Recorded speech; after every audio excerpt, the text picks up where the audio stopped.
श्रीमान, जब इस बिल के ऊपर चर्चा चल रही थी तो बहुत से माननीय सदस्यों ने सुझाव दिया था। उस सुझाव में नीति और सिद्धांत के पक्ष को लाकर रखा गया था। नीति और सिद्धांत का पक्ष यह था कि हमारे इस देश की रचना समाजवाद पर आधारित है, तो इस देश में क्या यह संभव होगा कि हम उद्योग की प्रगति के लिए उद्योग को व्यक्तिगत पूंजी के रूप में आगे बढ़ने का मौका दें या राष्ट्रीय पूंजी के रूप में बढ़ने का मौका दें।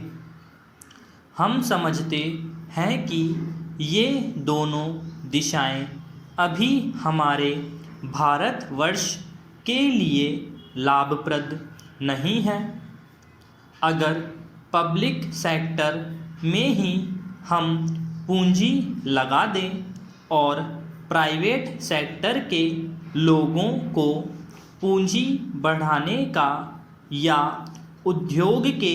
क्षेत्रों में घुसने का अवसर न दे तो हमारी प्रगति रुक जाएगी। मगर हमारे बहुत से माननीय मित्र इस बात से सहमत होंगे कि सार्वजनिक क्षेत्र में जो पूंजी लगी हुई है साधारणतः उन क्षेत्रों में उत्पादन भी नहीं बढ़ा है, लाभ भी नहीं हुआ है और ऐसे क्षेत्र बराबर घाटे में चलते जा रहे हैं। लेकिन उसका मतलब यह होना या उसका मतलब यह लगाया जाना किसी भी प्रकार से उचित नहीं होगा कि सार्वजनिक क्षेत्र में कुछ उद्योग खड़े ही नहीं किए जाने चाहिए या उनमें पूंजी का विनियोग नहीं होना चाहिए, क्योंकि असल में सार्वजनिक क्षेत्र में उद्योग तभी सफल होते हैं जब सार्वजनिक क्षेत्र में काम करने वाले ऊपर से नीचे तक डायरेक्टर से लेकर चपरासी तक उनके कर्मचारीगण कार्यकर्ता उस प्रबंध में काम करने वाला प्रत्येक व्यक्ति चरित्रवान हो और अगर उनमें से किसी में भी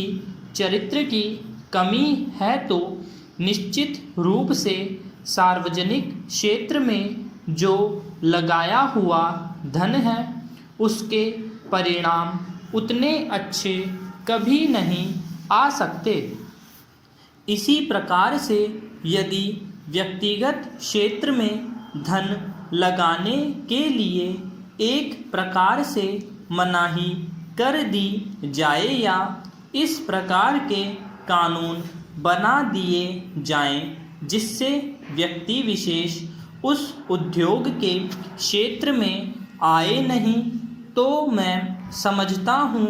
हमारा देश एक बहुत बड़ी गलती करेगा।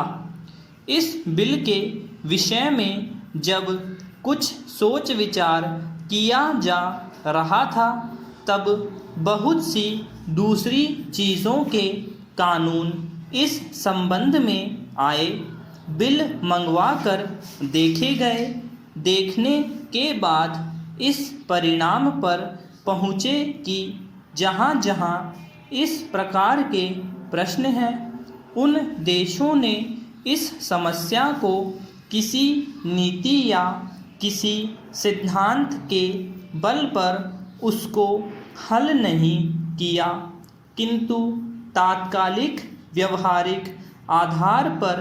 तय किया। हमारे सरीखे देश की प्रारंभिक अवस्था में अगर हम केवल समाजवाद की लाइन पर इसका स्वागत करें और इस प्रकार का कानून बना दें तो सार्वजनिक क्षेत्र में चाहे उपलब्धि कितनी कम क्यों न हो, लेकिन व्यक्तिगत क्षेत्र में जो बड़े बड़े उद्योगपति हैं, अगर वह उद्योगों में अपनी पूंजी लगाने के लिए तैयार नहीं होंगे तो जब तक वह पूंजी नहीं लगाएंगे तब तक मार्केट में प्रतिस्पर्धा नहीं होगी और इस प्रकार से सारा कानून का आशय पूरे का पूरा नष्ट हो जाएगा। तो इन दोनों के बीच का मध्यम मार्ग अपनाया